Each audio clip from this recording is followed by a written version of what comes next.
Hey everybody, this is Perch. I've talked before about libraries and the factor of libraries with comic books.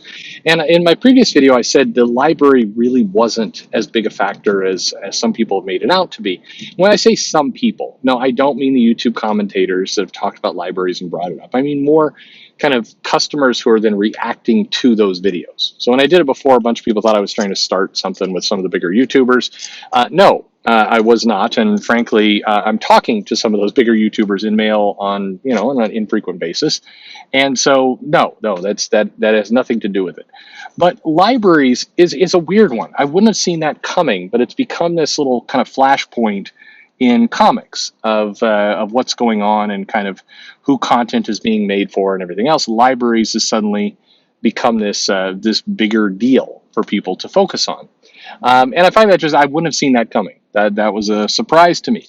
But I think the topic of libraries in general is one where we have to take it a bit at a time because it's got a lot of motion behind it and a bunch of stuff wrapped into it, which again, weird to me, but all right, we're going to work with it. So first off, what are we talking about here? Well, we're talking about libraries buying graphic novels primarily. Some libraries do buy floppies, but it's very, very rare. It's mainly graphic novels or bundles or those kinds of things. And they do it because, for a very simple reason. Kids have an interest in graphic novels. We're not in like the 80s, the 70s and 80s, there was more of a question mark. I think libraries and schools were under more scrutiny for buying comics. Comics were not considered reading, and in 2020, it is considered a viable form of reading. So libraries are trying to respond. Kids are interested in it, and so you see that kind of stuff go on. And in many cases, Scholastic has some of this wrapped up. I mean, Dogman and other things go into libraries, and that's very popular, and all the rest. But kids also like Batman and Spider-Man and Superman and Captain America and the Avengers and all the rest. So there's this desire to get comics. Now, in addition to that, the comic publishers have tried to fill this gap and there's been a few, called YA, called inclusive material, LGBTQ material, and so on. There's a couple different categories. So several libraries got grants, meaning, money, funding, and some of that is tied to providing inclusive content. Inclusive can be anything around race, it can be around gender, it can be around. Inclusive is this very weird catch-all term that, depending on who you're talking to, has slightly different rules. But to be kind of quick and crass about it, stuff that are not white men is probably the easy way. Although white women's kind of that's not really thought of as well. But anyway, it is. Unless that white male happens to be gay, and then in which case it works. But that's generally inclusive. Can mean certainly handicapped characters, characters with deafness. Marvel pushed Hawkeye at one point to be part of inclusive content because of the deafness and the hearing aid and other things. So there's a couple different ways this thing can be spun. But basically, libraries got funding that was tied to providing a certain amount of this content. Funding had to go to buying this stuff. So publishers, sensing easy money, bluntly, some have said, oh, well, the publishers wanted to do good and provide this content for, because they're good people. And that sounds nice, but really it was like, hey, there's ready-made money there. So if you have great content for it, you can get some funding. And this has definitely been something that, companies have cashed in on. Unfortunately, I think for a lot of these cases, the big publishers didn't have a lot of ready-made characters. I say that a little bit with my teeth gritted because I think you could head on over to DC and it's like, hey, you've got this, Aqualad character, you got Obsidian, you've got different characters that definitely fit the LGBTQ model. You can, hey, remember that Iron Man run where James Rhodes was there? I mean, technically for handicapped inclusive type content, Charles Xavier is right there with the X-Men. You can do some things there. Maybe that, I don't know if that would quite fit, anyway, as a bit character.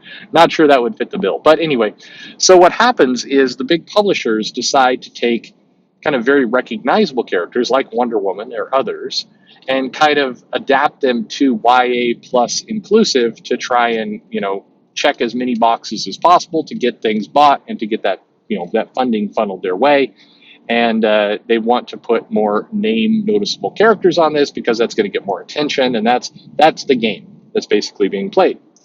From a business model standpoint, you can't really fault the big publishers for going after the money. I think I've made many videos, and frankly, many of you in the comments have agreed that business and pleasing the customer should be a priority. And in this case, if the library is the customer and the library has money, then pleasing the libraries and the schools seems like something they should be doing. And I agree that it is. However, if you don't agree with the idea of this inclusive content and funding going there, your beef is probably more with like what a Title V, the various government funding programs is probably where you want to aim your ire, as opposed to the companies cashing in on that. But be that as it may, then there were some other comments that suggested that librarians were intentionally stocking the libraries with this kind of content because they wanted to kind of socially engineer the kids reading it. They wanted to provide content to tilt them in a certain way politically, and that's why this content was being purchased. And maybe is the answer. I mean, is it? Do some librarians, do some people deliberately do this in an effort to kind of tilt their ideology onto other people? Yeah, I'm sure there is. I mean, it would be ludicrous to say no. I mean, of course, there's different people have different agendas, so of course people are doing this. Is it all the librarians? I doubt it. Is my personal opinion. I think that more likely you're seeing, 'cause, I mean, having been around the school system enough with relatives, I mentioned my father, others who've been around this system, it becomes more a game of I've got all this money, it's earmarked for this school, you've got to spend it in the next 30 days. If you don't, you'll get less money in the future, or you may even get penalized for not spending the money. I mean, several educators have gotten to the point where it's like, hey, you're not spending the money for diversity and inclusion. Are you a racist? I mean, that's where these conversations can go. So what happens is the money gets spent as rapidly as possible, and that's how some of this happens. So all those pieces, I mean, you look at it one by one. The challenge that I think often gets had is if you are going to create content specifically for the libraries or the schools and to try and achieve this funding, the question mark becomes, is this a good business? And I said this in another video and some people objected to it. Cash is king. If you are getting paid for something, if you're able to profit off of it, that's good. That's a good start. But there is another factor there, and it's called total available market, or TAM. Now, again, if you've taken any business classes or you've got an MBA, you know that description, TAM. What is the TAM? And the TAM is basically, put in layman's terms, it's going to be your ceiling for this business. And the challenge that you might have if you're a comic publisher and you've got finite resources, which you do, meaning you've got so many people to work on the comics and so much money to spend on the comics, the question mark from a business perspective becomes, what is going to get you the best bang for your dollar? What's going to get you the how much are you going to be able to profit off of the people that you have? And so the TAM becomes very important, because let's say you're able to sell to every single school and library in the country, and let's say that's a $100 million business. Cool. But let's say the content is very specific to those two libraries, and let's say it's very specific to fulfilling this funding. Again, cool. But if the ceiling there is $100 million and there's no hope of making $200 million, meaning this content is only going to be sold to the libraries, those are the only people who are going to be interested in it, and you're going to have a trouble getting this content anywhere else, then that becomes a questionable business, because the question mark that you have is there a way to make $200 million? If I took the same resources and I applied them at something else, would I make more money? And so that is the literally $1 million question. Can you make more? Is this the best way to put your resources to get money, knowing that the library and the school market is capped? You have a hard time having viral growth. We know that some of this content doesn't sell particularly well in the direct market, but to be fair, the direct market itself is capped. It also has a limited amount of upside. So this is about placing your bets in the best way possible. I'd suggest that while libraries and funding, it's nice money, it's good money, I would suggest it's not as much money as people think. And I would also suggest that, this is me completely speculating, that some of the game has been, hey, let's make this content for the libraries. And, we'll also sell it other places. So we'll sell in schools, we'll sell in the libraries, we'll take advantage of this funding. That will be our, our basic revenue floor, meaning this is the cash we get in to make sure that we're not losing money on everything. Everything is funded. But the real upside here is being able to sell some of this content other places. So this really got some big attention with Iceman and the trade, and that Iceman went back for a second series after the first series was canceled, and the speculation was that it was libraries that did this.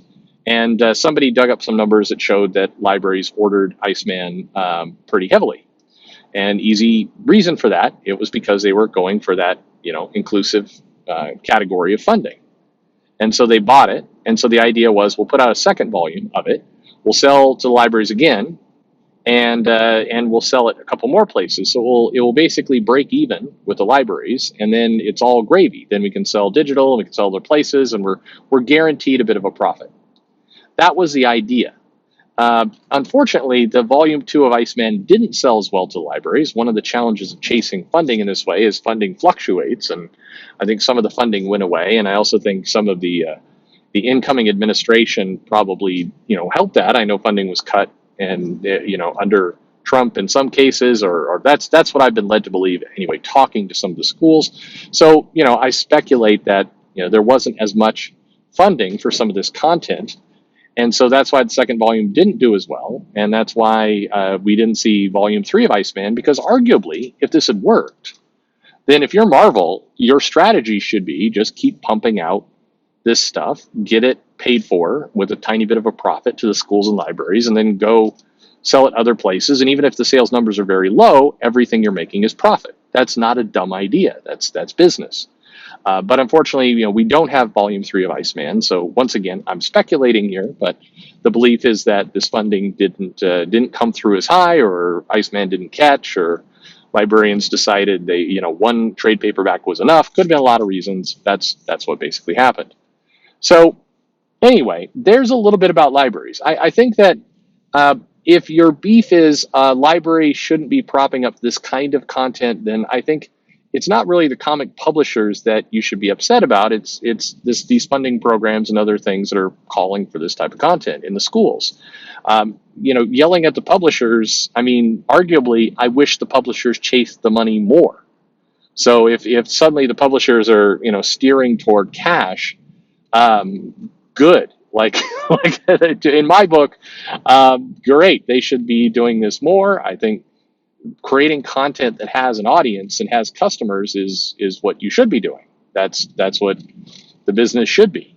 The challenge is if those customers aren't there and you keep pumping this stuff out, then you've got a problem.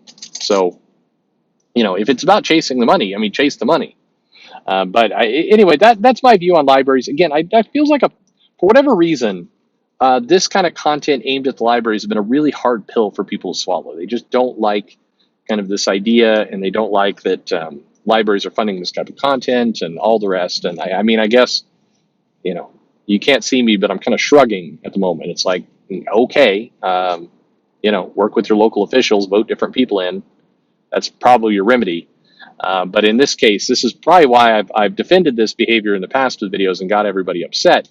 Once again, while I'll get people upset again, but my stance is still, hey, go chase the money. I think, if whether, I like all the different places being sold, or I like the different content being put out, to me, the comic business would be far healthier if there was more of an eye toward where's the money coming from. I think that's healthy for everybody. So, I don't want to, I'm not the guy who's going to beat up on this, because chasing cash is, it would be good to chase cash. That's me anyway. But let me know. You may still be upset about this. Let me know in the comments below. What is it you're upset about exactly, if you are upset? Does this make any sense? And, if not, let me know that too. Thanks for listening.